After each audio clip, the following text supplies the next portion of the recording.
What should happen when you go to university is you should learn how to think and formulate arguments. You should learn to think, speak, and write. That's what the humanities are for. They're to make you dangerous, right? Because if you can think and speak and write, you're deadly. In a complex job, you're exactly what's necessary. There's nothing you can possibly do to become more deadly than to improve your facility with language. And the way you do that is by reading, especially great things, and by writing, and by thinking, and by speaking, for that matter. But how could that not be viewed as absolutely central to what education is about? You want to be inarticulate and stumble over everything that you try to think and communicate? Yeah. How are you going to get anywhere? You don't even know who you are under those circumstances. This massive feeling that's expressing itself, maybe in violence because you can't find the words. And you stumble around and bump into things, and you're clunky and dull, and you're not witty. You don't sparkle. So let's say you take the example of a SEAL who's got it all, but this literacy. What happens to him compared to someone who has all those skills? If he can't write well, and he's in charge of 6 guys, and one of those guys works hard or does something that deserves to be recognized, this is the responsibility of that leader to write that person an award. Okay, so he can't reward his good workers, his good soldiers. He can give them a pat on the back, but a pat on the back isn't going to get him promoted. An award is actually worth some points towards your promotion. And the people that are on that board that are giving that reward, they're never going to meet that leader, and they're definitely not going to meet that guy. There's no bias. It's based on this piece of paper that you hand in. You hand in this piece of paper, they read the piece of paper, and they say award approved or award not approved.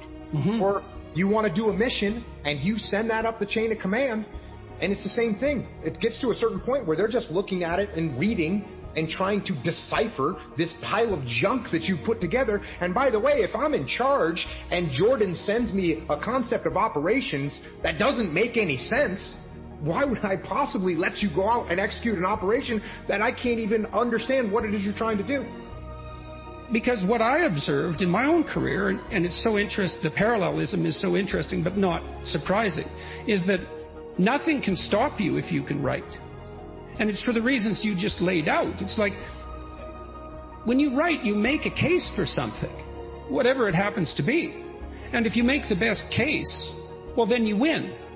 And you get whatever it is that you're aiming at. And so, you're adventurous, you want to make a mark, you bloody well better learn how to write. Because if you learn how to write, well, then you can think and you can communicate your thoughts. So not only are you deadly strategically, you become extremely convincing. And then you can go and do anything you want and no one will stop you. And that's never told to people. And I don't really understand why. You hear the pen is mightier than the sword, which is just a cliche unless it's fleshed out. The truth of the matter is that you have a lot of potential as a child, but none of that is capable of manifesting itself as freedom before you become disciplined. And discipline is a matter of the imposition of order, and the order is necessary, especially for people who are hopeless and nihilistic. And what does it mean? Well, it doesn't mean, geez, I hate getting up at 8 o'clock in the morning to get ready for work. That just means that you're not very disciplined, or maybe that it might mean something deeper. But I'd start with lack of discipline before, rearranging your whole life. Because you might say, well, I hate getting up at 8 o'clock in the morning no matter what I'm doing, and then it's not your job. I don't mean don't do difficult things. I mean, watch yourself, and if you see that you're doing things that make you hate yourself, then consider the cost of continuing. If something's valuable, you'll make sacrifices to attain it. That discovery of sacrifice, I think that's what separates it's one of the primary factors separating human beings from animals. Because we discovered that we could let go of something we value in the present, and we would gain something we value even more in the future. Lay a disciplinary structure on yourself. Get the chaos in check.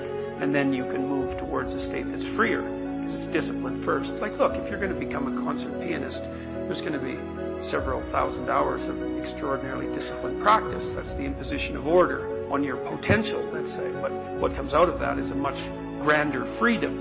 And so in virtually every freedom that you have in life that's true freedom is purchased at the price of discipline. That it's not some casual self-help doctrine. It's that if you don't organize yourself properly, you'll pay for it, and in a big way, and so will the people around you. And I would say, start where you can start. You know, if something announces itself to you as in need of repair, that you could repair, then, hey, fix it. You fix 100 things like that, your life will be a lot different. Now, I often tell people, too, fix the things you repeat every day, because people tend to think of those as trivial. You get up, you brush your teeth, you have your breakfast, you have your routines that you go through every day. Well, those probably constitute 50% of your life. And people think, well, they're mundane, I don't need to pay attention to them. It's like, no, that's exactly wrong. The things you do every day, those are the most important things you do. Hands down. Well, there isn't anything better to have than a problem that's worth solving. Like, that's really worth solving. Right? And so the more of that you take on, the more you have a reason to get out of bed in the morning, no matter what. Like, I'm getting up, I'm trudging forward. It doesn't matter what I'm suffering from. I've got things that need to be done. They're necessary. And that gives you that sense of purpose that is the antidote to bitterness. So, yeah, there's lots of reasons to, because I've thought for a long time, imagine you have a choice in front of you, because you do. So here's the choice. Your life is either meaningful or meaningless. Okay, so let's go through the meaningless part first. Because you think, well, of course I don't want it to be meaningless. It's like, yeah, just hold on a second. Nothing you do matters. And so, impulsive pleasure is the order of the day. No responsibility. You can do whatever you want. It's like Pleasure Island in Pinocchio. Right? Or it's like Neverland in Peter Pan. You're still a kid. You can play all the time. Yeah. Impulsive pleasure. And no responsibility. That's the reward for meaninglessness. Well, but then the other side is, okay, well, let's say you want your life to be meaningful. It's like, okay, then what you do matters. It actually matters, right?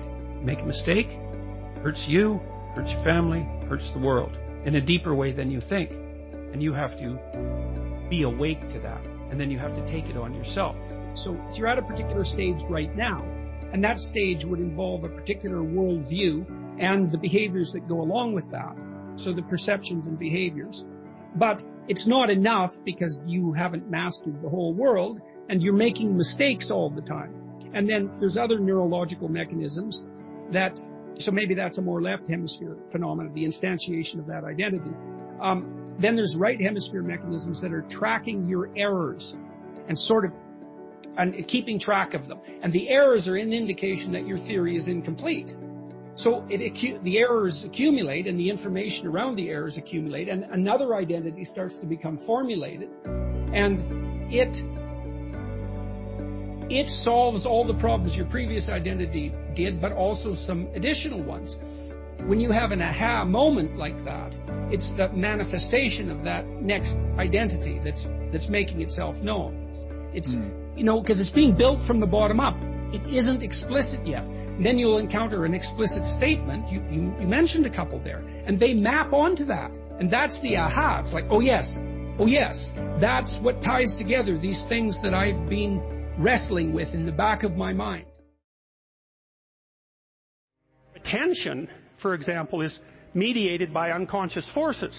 And you know that perfectly well. If you're sitting down to study, for example, your conscious intent is to study.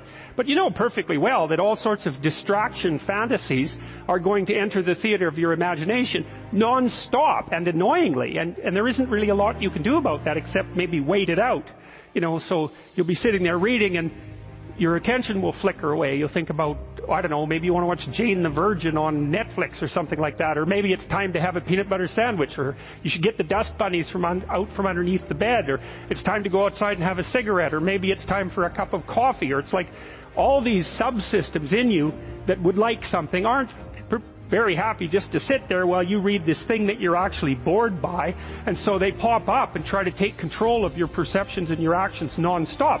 Maybe you think, well, this is a stupid course anyways. Why do I have to read this damn paper? And what am I doing in university? And what's the point of life? It's like, well, you can really get going if you're trying to avoid doing your homework. And then you might think, well, what is it in you that's trying to avoid? Because after all, you took the damn course and you told yourself to sit down. Why don't you listen? Well, because you're a mess. That's basically why. You haven't got control over yourself at all. I don't know how to start improving my life. Someone might say that. And I would say, well, you're not aiming low enough. Regulate your habits. Try to get up at approximately the same time each morning. I would recommend that you get up approximately when other people get up. So that would be something in the neighborhood of 7:30 or 8 in the morning, or perhaps earlier, perhaps a little bit later, but you want to stabilize that because your circadian rhythms operate more, fluidly, and your mood is likely to be regulated better if there's islands of stability in your daily routines. Human beings like daily routines, just like dogs like daily routines. And so regulate your sleep. I would say when you get up in the morning, eat breakfast. That's a really important thing to do. I can't tell you how many people I've treated in my clinical practice whose proclivity for emotional instability and depression, anxiety, general hopelessness, emotional pain and gloom and doom, as well as capacity to concentrate, were properly regulated or inhibited or reduced by merely ensuring that they ate a protein and fat rich breakfast relatively soon after they wake up. And that's especially true if they're stressed. And because it turns out that if you stress yourself after a fast, which is of course what you've undertaken if you haven't eaten since the night before, that your body produces enough insulin to deplete the sugar in your blood. And then it's very difficult for you to become regulated properly with regards to your metabolism until you sleep again. And so it can be regulating your sleep, and your breakfast eating habits in particular can be a very effective way of regulating your mood and increasing your capacity to concentrate. The other thing I would say is that scheduling your time is also extraordinarily useful. And so I can tell you a little bit about how to use schedules effectively. You should develop a long-term plan. So you have to set up your long-term vision. And then I would say once you set up that vision so that you know how to orient yourself, then you should start designing your days. And you can do that very effectively with a calendar like Google Calendar. Many people say, well, I hate using a schedule or I hate using a calendar. What you're doing is using the calendar as an external tyrant that's telling you what you should do if you were going to be a conventionally good person each day. So you load yourself up with arbitrary responsibilities. But that's not really how you should use a schedule. What you should use a schedule to do is to design the day that you would most like to have. And obviously that's going to include accepting some responsibility and undertaking to make progress on those things that you have to make progress on to keep your life from collapsing into chaos. But it should also mean that you schedule in activities that make you actually want to have that day. And so if you're using a schedule properly, that it can be your friend. And that can also be something that can increase your capacity to concentrate. And then I would say, well, if you're very scattered, then you can start to train yourself. You might say, well, I need to learn to read without distraction. So maybe what you do, you say, okay, well, for the next week, I'm going to read 10 minutes a day, and I'm going to try to limit the distractions. And if you're successful at that, then you could try 12 minutes a day. And if you're successful at that, you could try 15 minutes a day. And the trick is to set a goal for yourself that is slightly beyond your current level of performance, enough to be challenging, enough to be worthwhile if you accomplish, but not so difficult that you're likely to fail. And then practice incrementally, day by day, trying to inculcate the habits that you want to inculcate. And assume that it'll take you a number of months or even a number of years in order to become very fluent at the habit. The important thing is to start improving incrementally, because incremental improvement pays off like compound interest. There's always people out there who are doing far better than you on pretty much anything you want to imagine. And if all you're doing is seeing yourself in their reflected light, let's say, then it's going to be pretty damn dismal. But it's not a good comparison because, well, first of all, there's danger in just comparing yourself to others, period, because they're not you. And God only knows what struggles they had to undertake to get to where they were, or what burdens they're currently carrying that you're not aware of. But you can certainly contrast yourself with yourself. And that's a lot better. It is the only way. Well, it's also the only way of really measuring anything approximating proper improvement. You can actually tell when you're a little better than you were yesterday. Right. And you can actually do that. That's another thing that's so interesting about it, is that you can actually make yourself a little better in some way, pretty much, well, I don't know if it's at every moment, but you can certainly do it every day. Be careful who you share good news with, because you want to share good news with people who are going to be genuinely happy for you, and be careful who you share bad news with, because that's equally tricky. You want someone who will listen to you when you're having trouble and allow you your grief. Beauty calls people to their higher being, I would say, and to make friends with beauty is to introduce yourself very carefully to one of the mysteries of life that make it worth living. There's never been a better time for the majority of people to be alive, and the future, although we're vulnerable and terrible things can always happen to us, it's hard to make a case that the future doesn't look comparatively positive. We're becoming extremely technologically sophisticated, and the world is changing at an incredibly rapid rate, and the only way we're going to be able to manage that in a positive way is if each of us, or as many of us as possible, are capable of making wise and careful and truthful decisions. And if we do that, then maybe things can continue to improve. You don't get people to stand up on their own 2 feet and to adopt responsibility if everything is given to them. And that's a real conundrum. You know, maybe you're in California, see someone speeding down the road in a convertible Porsche, and you think, oh man, what a lucky bastard. And the truth of the matter is that he's thinking about wrapping his expensive sports car around the next cement pillar that he comes close to. You know, you can't tell. And people have hard lives. And even people who are comparatively fortunate have hard lives. And the ideal that you're observing that makes you jealous and resentful is in large part an illusion that's created by your own mind. You have to be careful of what you're jealous of, because you don't really know what it is. And then the other thing that's kind of useful is to understand you're quite different from other people, and you shouldn't be comparing yourself to them because they're not like you. They don't have your family. They don't have your temperament. They don't have your troubles. They don't have your abilities. The only person that has those is you.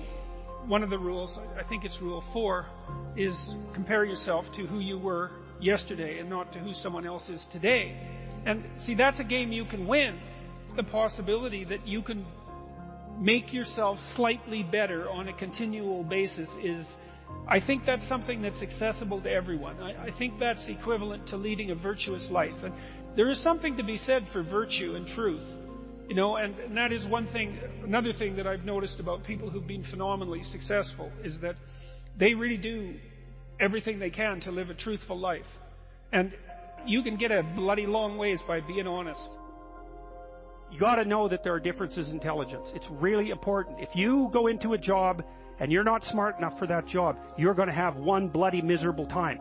And you're going to make life wretched for the people around you because you won't be able to handle the position. But what you really want to do, as far as I can tell, if you want to maximize your chances for both success and let's say well-being, is you want to find a strata of occupation in which you would have an intelligence that would put you in the upper quartile. That's perfect. Then you're a big fish in a small pond. And you don't want to be the stupidest guy in the room. It's a bloody rough place to be.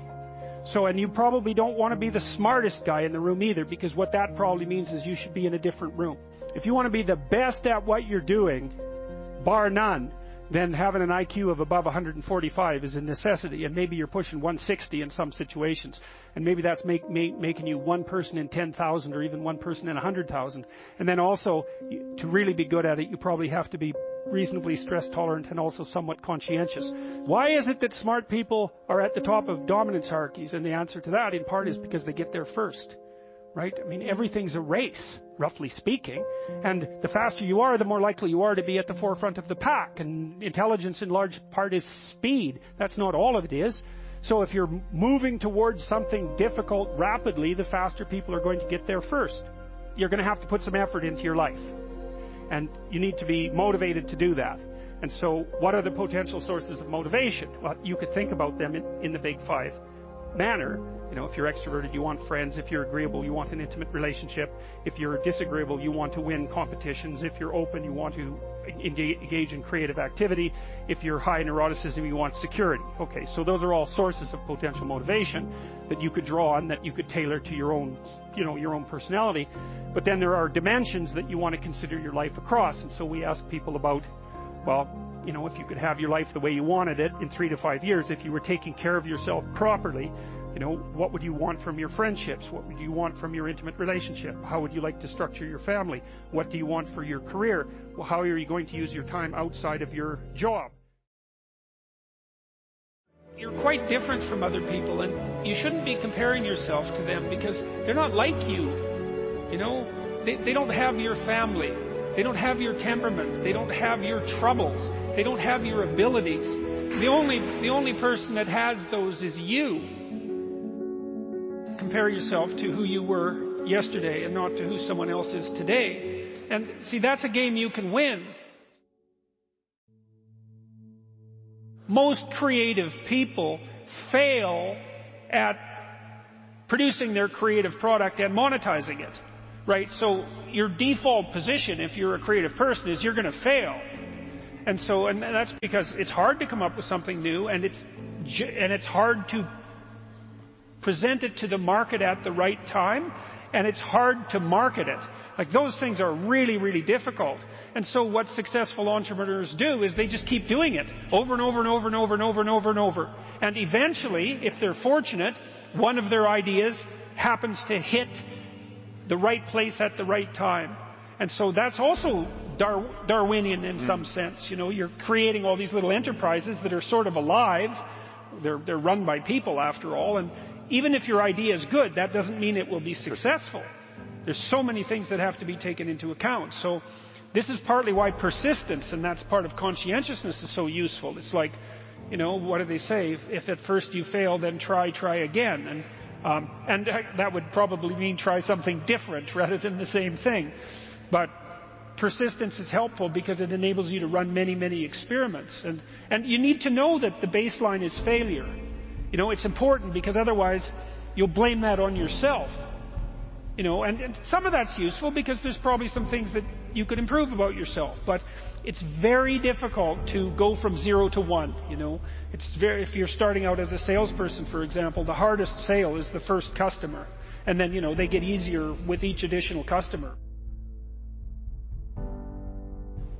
Be careful who you share good news with, because you want to share good news with people who are going to be genuinely happy for you. And that's one way that you can identify those people who are truly on your side.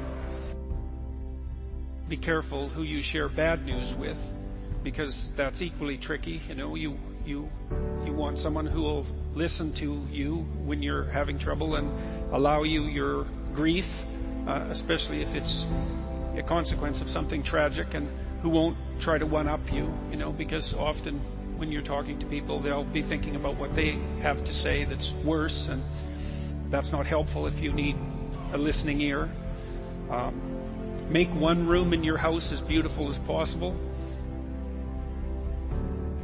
I talked a lot already about the necessity of cleaning your room, which is, in some sense a foolish piece of advice because it seems so obvious, but it's not obvious at all. And you'll find if you try it, especially if you're in a household that's not very functional, that you'll encounter obstacles that you couldn't imagine existed while you're trying to put your life in order. And you can take your surroundings beyond order and move towards beauty, and that's unbelievably useful.